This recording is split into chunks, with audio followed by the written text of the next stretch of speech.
Welcome to Washington Talk. I'm Young-Kyo Kim. The United States government has broken its silence over the controversy surrounding South Korea's new law banning anti-Pyongyang leaflets. In a statement released to news media, the State Department did not directly use the word leaflets, but said it is critical for North Koreans to have access to fact-based information not controlled by the North Korean regime. Today we'll discuss these and more. Joining us is Robert Einhorn, Senior Fellow at Brookings Institution. Mr. Einhorn served as the U.S. State Department Special Advisor for Non-Proliferation and Arms Control in the Obama administration.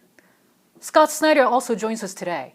He's Director of the Program on U.S.-Korea Policy at the Council on Foreign Relations. His book, South Korea at the Crossroads, examines the trajectory of South Korean foreign policy. Welcome to the program. Thank you, Young-Kyo. Thank you. First, Mr. Snyder, I'm sure you read the statement from the State Department. Does this statement from the State Department put Washington at odds with Seoul? Well, I think that it really is a restatement of U.S. policy, and actually it's consistent with U.S. law under the North Korean Human Rights Act that the State Department, the U.S. government, has a commitment to try to increase information flow to North Korea. And the statement did not directly criticize the South Korean government's new law. Mm-hmm. Ambassador Einhorn, does the outside information play any important role in the process of denuclearizing North Korea? I don't think it plays much of a role. If outside information got to North Korean elites and publics, suggesting to them that too many resources had been devoted to nuclear weapons and not enough to their own welfare, maybe that would have an impact. But that's very, very unrealistic. The regime in North Korea isn't going to permit that kind of information to come to the attention of North Korean people. And in any event, that kind of information wouldn't compete with the kind of message that's been drilled into the heads of all North Koreans for many, many years, which is that North Korea needs a powerful nuclear deterrent to protect against hostile U.S. policies. So no, I don't see outside information having much of an impact. Mr. Snyder, then why is the free flow of information into North Korea important? Well, it's primarily important because North Korea, as a state, prizes political loyalty to Kim Jong-un above everything else, and this conflicts with freedom of expression in North Korea, a principle that is in the Universal Declaration of Human Rights. And I think the other aspect of this is that we know from North Korean defector testimony that North Koreans themselves really don't have an understanding of the concept of human rights, having been exposed only to monopolistic information control by the regime. Mm-hmm. Some South Korean politicians responded to the criticism from the U.S. politicians by saying the U.S. is trying to interfere in South Korea's domestic affairs. Mr. Snyder, is this really an interference of the domestic affairs? Well, I think that what U.S. congressmen have done is to express their concern about the restrictions that exist. But actually, that criticism reminds me of the sort of defense that authoritarian regimes have offered to try to prevent close examination of internal affairs. We saw South Korea in authoritarian days, in fact, offering official defenses of their human rights record by suggesting that these sorts of criticisms were interference in internal affairs. And so I think that's a little bit strange to hear that from democratic South Korea under an administration that came to power through the candlelight revolution and actually should prize and recognize the benefits of freedom of expression. Mm-hmm. One more question for you, Mr. Snyder. The U.S. Congress has just passed a bill that includes a budget of about $10 million to be used for promoting human rights in North Korea. Do you think South Korea's new law could make a negative impact on executing the activities supported by this U.S. Congress? Well, as a practical matter, I think that a lot of the projects funded by the U.S. government to try to get information into North Korea have used South Korea as a platform for pursuing those objectives. And so this law would make it more difficult for some of those activities to go forward, not all of them.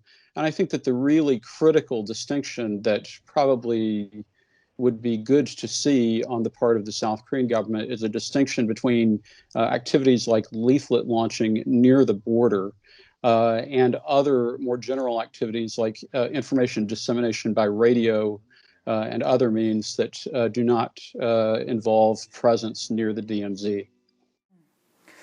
Ambassador, this new South Korean law banning anti-North Korean leaflets has drawn the global attention.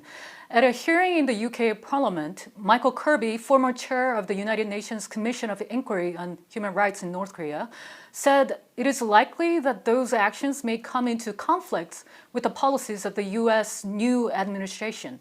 Ambassador Einhorn, is it really likely?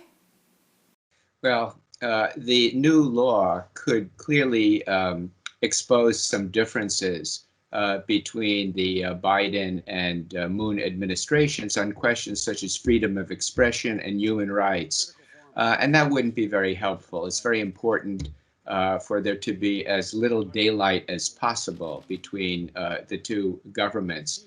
But a broader implication of this controversy, it seems to me, is that it could raise concerns among Americans that President Moon is so eager for North-South reconciliation that he will adopt positions that would be at variance of those of the Biden administration, including on such issues as the relationship between denuclearization and inter-Korean projects, as well as such matters as joint US-ROK military exercises, and that would be very unfortunate. Mr. Snyder, what is your view on this? If indeed there is a difference in the view, how can the two governments resolve this? Well, I'm pretty confident that the two governments will find a way to move forward, but I do think that this issue presents an obstacle actually for the Moon administration in pursuing its objective of convincing the Biden administration to support engagement with North Korea, because it means that there's going to be more time taken discussing this issue rather than strategies for engagement.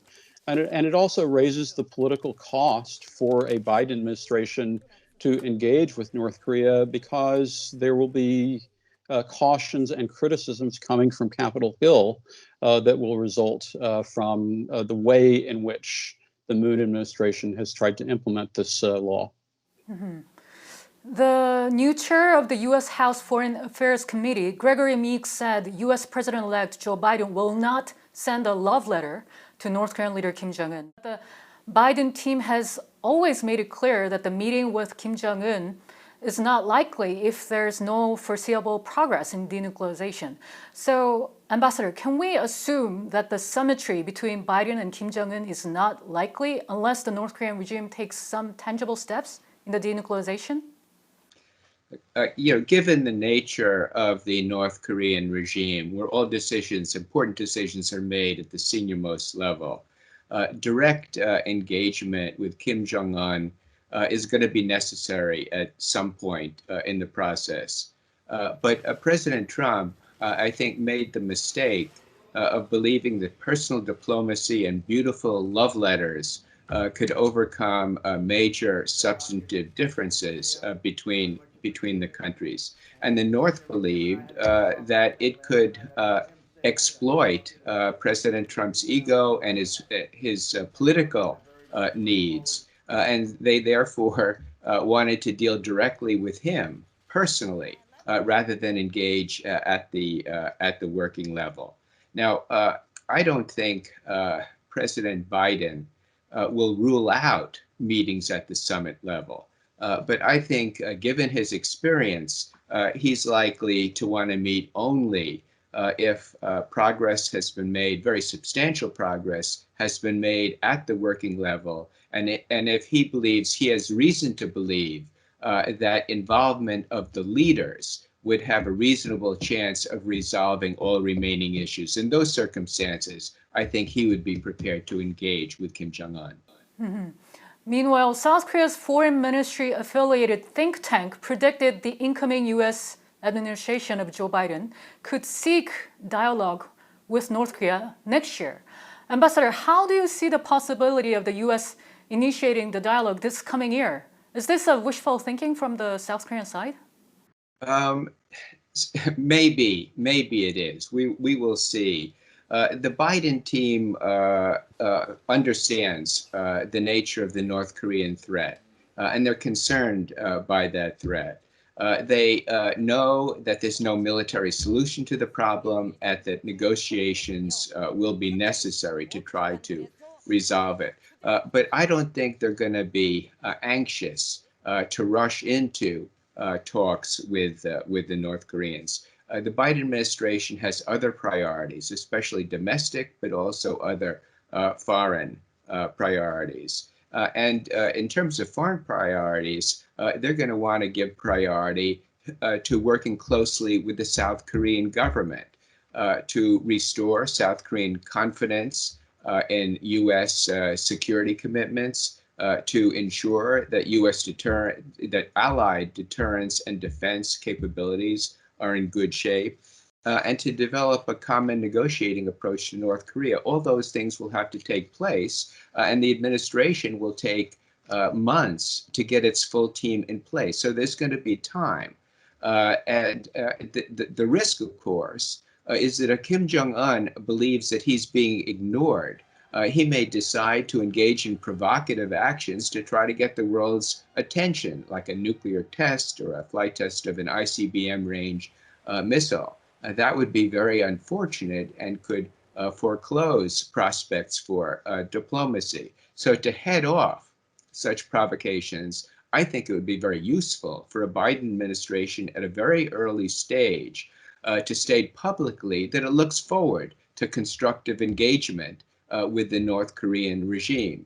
It might also say it hopes to make parallel progress on goals such as denuclearization, U.S. DPRK normalization, and peace and stability on the Korean Peninsula. Now, these goals are an echo of what was contained in the Trump-Kim Singapore summit joint statement. I think it might be helpful for the Biden administration to put out a message like this, because first of all, it would be welcomed by Kim Jong-un, because it would show that the Biden administration is not ignoring what he had managed to succeed. And it might also give the Biden administration's North Korea policy some political cover with American Republicans. Mm-hmm. And South Korea had a shuffle of some diplomatic positions. Most distinctively, the chief nuclear envoy was replaced. Do Gyu-duk, a career diplomat serving as presidential secretary for peace planning, was named to replace Lee Do-hun as the special representative for Korea Peninsula peace and security affairs. How do you interpret this move, Mr. Snyder? Well, I think this is a normal diplomatic transition. It comes at a moment of transition in the United States. Mr. No has been following these issues from the Blue House and is well acquainted with the Moon administration's approach. And now there's a new team coming in on the U.S. side. And so I think that it is a natural opportunity for transition within the normal order of South Korea's bureaucratic needs. If I could just add to that. Sure. Lee Do-hun is a very, very skillful diplomat, and I hope he gets a very good onward assignment. But Lee Do-hun had a very good working relationship with Steve Biegun, the U.S. envoy in North Korea, later became, in addition, U.S. Deputy Secretary of State. And even though probably Ambassador Lee would have moved on sooner in accordance with normal rotation, they kept him on. The MOFA kept him on because he was so useful in working with Mr. Biegun to coordinate U.S. and ROK policies. So now with the new U.S. administration, I think it's only natural that there would be a new South Korean envoy. I just hope that before long, his counterpart will be named so they could begin the critical work ahead. And my last question today is about North Korea's Premier Kim Duk-hoon's recent visit to the Mount Kumgang region. He called for building a modern and all-inclusive international tourist area on their own way. Why do you think this visit was made when the country is struggling with the economy amid the sanctions and the pandemic? Mr. Snyder first. Well, if we go back to where the Pyongyang Declaration left off in September of 2018, I think it left off with an anticipation on the North Korean side that there would be some form of resumption of inter-Korean economic exchange.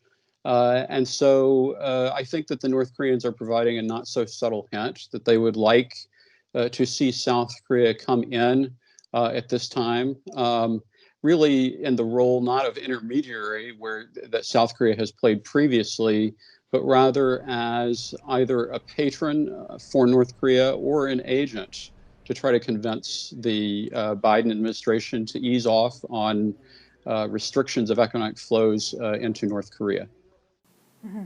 And Ambassador, what was your take on this?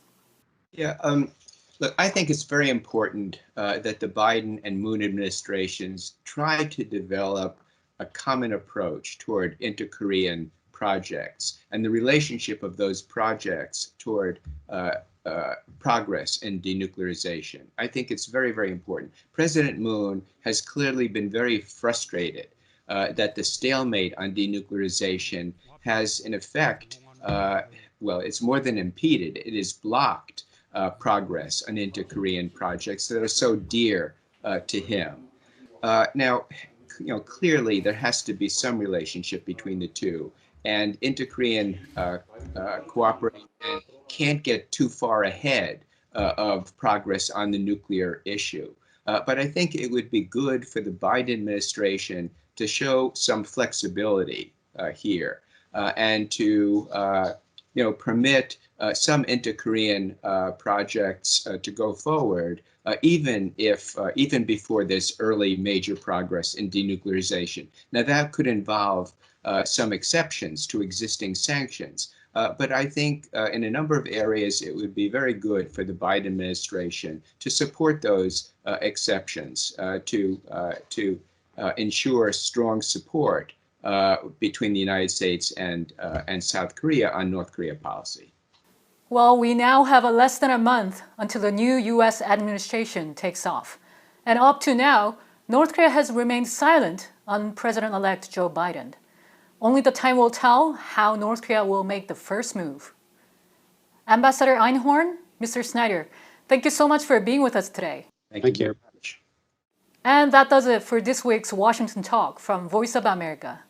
The coronavirus pandemic made the year 2020 a tough and challenging year for every one of us. But let's get our hopes up that the new year will be different. Please keep staying safe and strong. And we'll see you in year 2021.